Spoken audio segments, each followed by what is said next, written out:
So this is part 2 of the Nutcracker set. We're going to be using the same book, and in your packs, if you're receiving this by post, you'll find that you have a prepositions activity, adverbs, adjectives. Then you've got a set of 3-part cards, but they're different in this one because they're numbered so that we can order the story, and then sentences to go with them in the present tense, in Präsenz, and sentences to go with them in the past tense, in der Vergangenheit. And then you have story written out there so you can see it in full in the present tense and in the past tense. This is a simplified version of the story that the children should be able to understand, having gone through the vocabulary from the first half of this topic. And then you've got the adverbs and adjectives answer sheets there in case the children need to look any words up. Then you have the story written out there in English so that, again, if there's any words they're unsure of in the story, they can check the English version. And then there's the 2 versions of the story for them to indicate on each one what kind of word it is, according to the grammar symbols in Montessori. So I'm going to go through each part and explain what to do with them. So in the adverbs pack, you have a set of 10 adverbs with the German and the English, so the children just need to line them up first. You can tell easily which side they need to go on according to where you see the adverb symbol. So all the ones with the adverb symbol on the right there, and all the ones with the adverb symbol on the left here. Then they look at one of the German words, jetzt, and match it with the English equivalent, and they can use, when they're finished, they can use the paper version to check their answers. In the adjective set, you have a very similar activity, and these are all adverbs and adjectives taken from the storybook. So same sort of thing, they've got the adjective symbol on there, and you're just matching up the English with the German. Then you have a preposition set in a little pencil case, little see-through pencil case, and a wooden nutcracker in there. And this one, the idea is that the child makes some sentences about where the nutcracker is, and then creates that with the nutcracker and the pencil case. And if you have a box and a hat, you can also do the same activity with box and hat. So on the little card here, you've got the English meanings of the prepositions. So der Nussknacker ist unter dem Etui. The nutcracker is under the pencil case. So they make their sentence that they want to do, and then they place him there under the pencil case.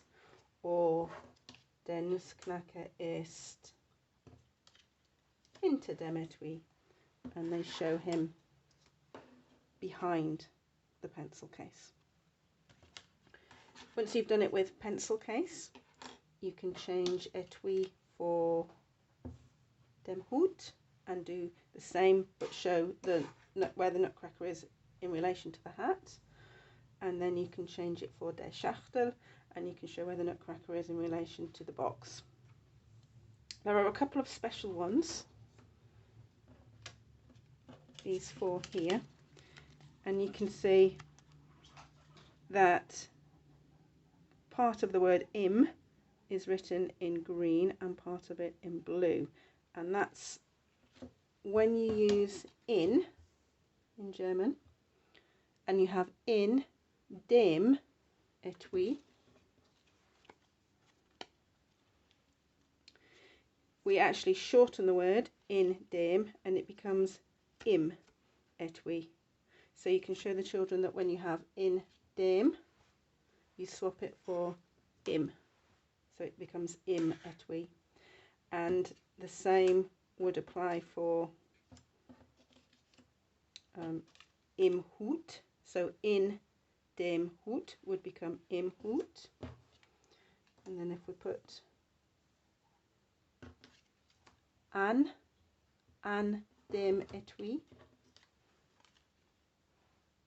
again they become shortened to am etui.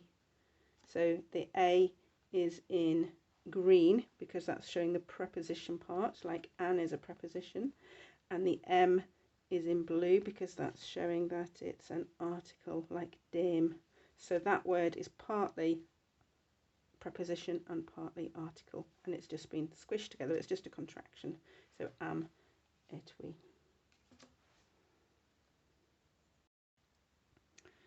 So the 3-part cards in this set are different to the way they usually are. We've got numbers to go with each picture, and we're aiming at being able to understand a sentence from the story and eventually produce a sentence from the story for each picture.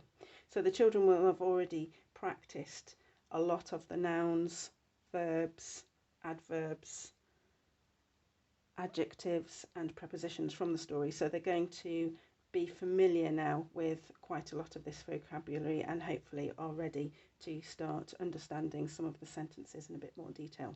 So the first thing that you need to do with them is make sure that they understand what the pictures are supposed to be indicating. So have a look at the English sheet first. So picture number 1 there is representing that the Stahlbaum family are celebrating Christmas. Picture number 2, on Christmas Eve, Marie and Fritz creep into the living room. So make sure that they understand what the pictures are for. They've been through the story a few times already, so they should understand the basis of the story, but just to make sure that they understand what the pictures are supposed to represent. Then once you've done that, the first activity is to take the cards from the packet which says Die Geschichte im Präsent, the story in present tense. Make sure you take the ones that have the number attached and lay them out in order. I've only laid out 6, there's actually 18 of the cards.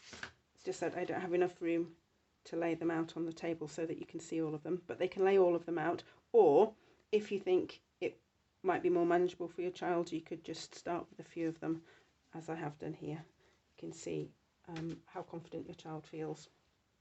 And then you need to lay out the pictures which don't have the numbers on and see if they can match the pictures to them. So, Die Familie Stahlbaum feiern Weihnachten. So then they have a go at working out what that means and which picture could go with it. So the family Stahlbaum are celebrating Christmas. So they can put that one up there. And then am Weihnachten schleichen Marie und Fritz ins Wohnzimmer. On Christmas Eve, Marie and Fritz creep into the living room. That's that one there. We probably need them spread out a bit more than this, really. Sie finden Bonbons und Kerzen auf dem Baum. They find sweets and candles on the tree. And again, they've been through most of this vocabulary, so they've already learnt Kerzen and bonbons and finden and Baum. So none of those words are new to them, but it's new that they're actually being able to read the full sentence for it. But if they're struggling with this and they can't remember the words, then you might want to go back to last month's pack and just revise some of the nouns and the verbs to go with it. So once they've laid out all of those, they can then use the cards that have the numbers on the bottom. So the next activity is to lay out all of the number part of the 3-part cards from 1 to 18. I've just done a few of them here because they don't all fit on the table. So they'd lay out all the numbers and then they'd have a look at the pictures and see if they can remember the order of the story. So they know at the beginning the family is celebrating Christmas. Now, you can encourage them to have a go at saying a word or two that they might remember from the picture. They might remember the word Weihnachten, or they might remember that it's Familie. So they don't have to try to get everything, but if they can remember a word from the picture, then that's great. They can say it. So they decide what goes next. And then when they're done, they can use the full card to check to see if they've got the answer right.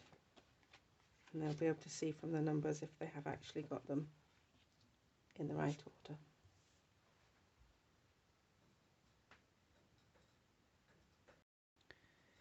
In the next activity, they lay out the larger cards with the numbers on the bottom in order, and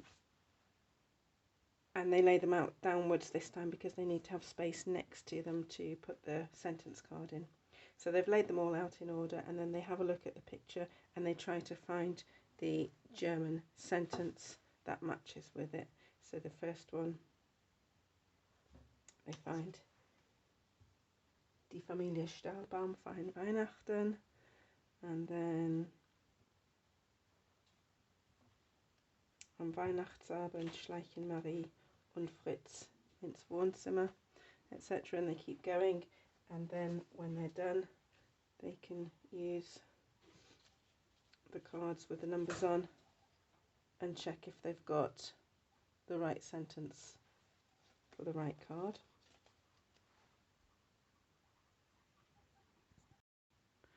In the next activity, they have all of the sentence cards laid out so they can see them. They could play this one as a game with a friend.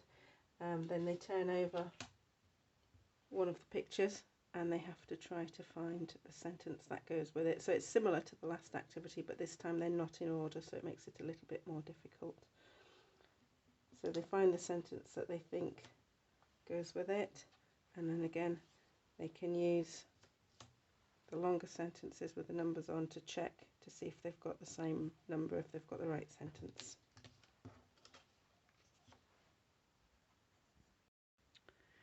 For the next activity, they lay out all of the picture cards with the numbers on, and they match them up to the sentence cards with the numbers on to start with.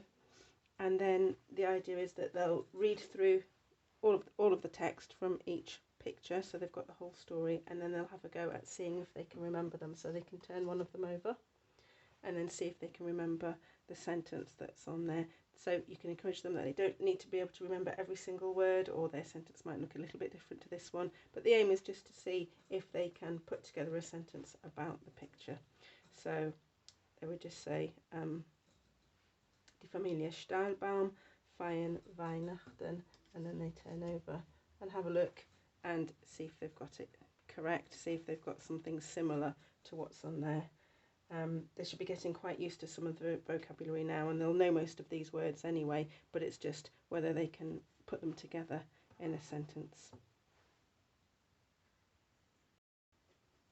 And finally, the last activity with these cards is just to lay out the picture cards with none of the writing at all, and they just see if they can have a go at telling the story using the pictures as a prompt.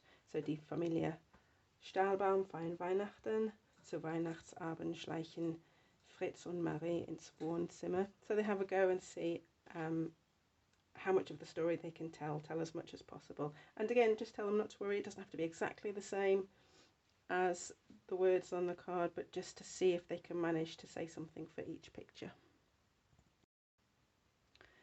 When they've worked all through the activities with the sentences in this packet, which is the present tense, they could then go through the sentences in the packet that has the exact same story but just written in the past tense. So if they've practiced a lot with the present tense one, the past tense one won't actually be that much more difficult, because all the sentences, all the words in the sentence are the same apart from the verb. So here you would have had in the present tense Marie schläft, and now you've got Marie hat geschlafen. So it won't be that much more difficult for them, but you might want to leave that till another time when you review the topic next year or something, or if your child is feeling confident, they could have a go at that straight away.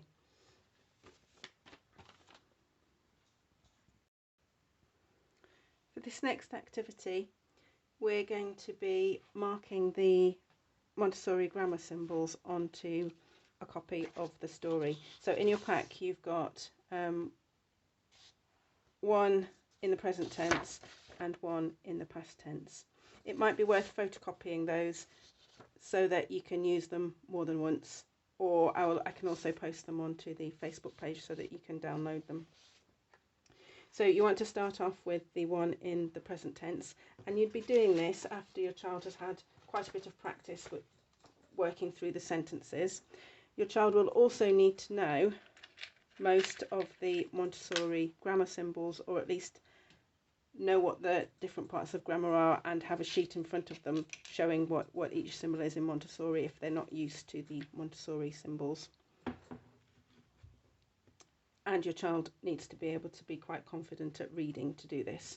So this is one of the extension activities. If your child isn't ready for this, then you can just put it away and do it later on when they're going to review the topic another time. So the first time they read through the text, you just want to be looking for nouns to begin with. And nouns are good in German because they always have a capital letter, so they're much easier to spot than in English. But obviously the child has to be careful not to choose the ones at the beginning of the sentence because they have a capital letter just to start the sentence off. So they need to be aware not to choose those ones. But they'll basically go through, find all the ones that they think are nouns and draw a black triangle on them. So if you've got handy some colours, then they can have a go at that. So Familie is a noun.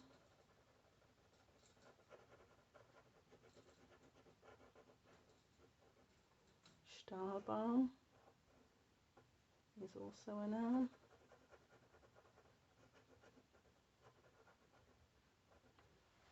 And they work through the whole text, working out which ones are nouns. And then the next time they come to work with the activity, they can go through and find all of the verbs. And all of these verbs are the ones that they've learnt in the first part of this unit, so they can get their verbs out and practice before they go on to the worksheet if they want to. So feiern, to celebrate. So we put the verb symbol, which is a red circle.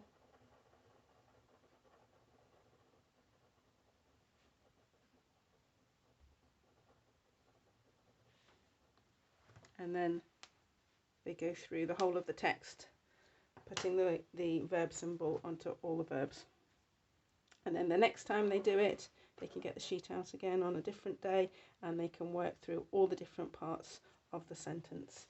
And there's an answer sheet there so that they can check their answers at any point. So even if they've just done the nouns, they can still use the answer sheet just to check if they've got the noun symbols in the right place there. And once if they've completed this, so each different occasion that they're working on it, they can add in a different one of these symbols.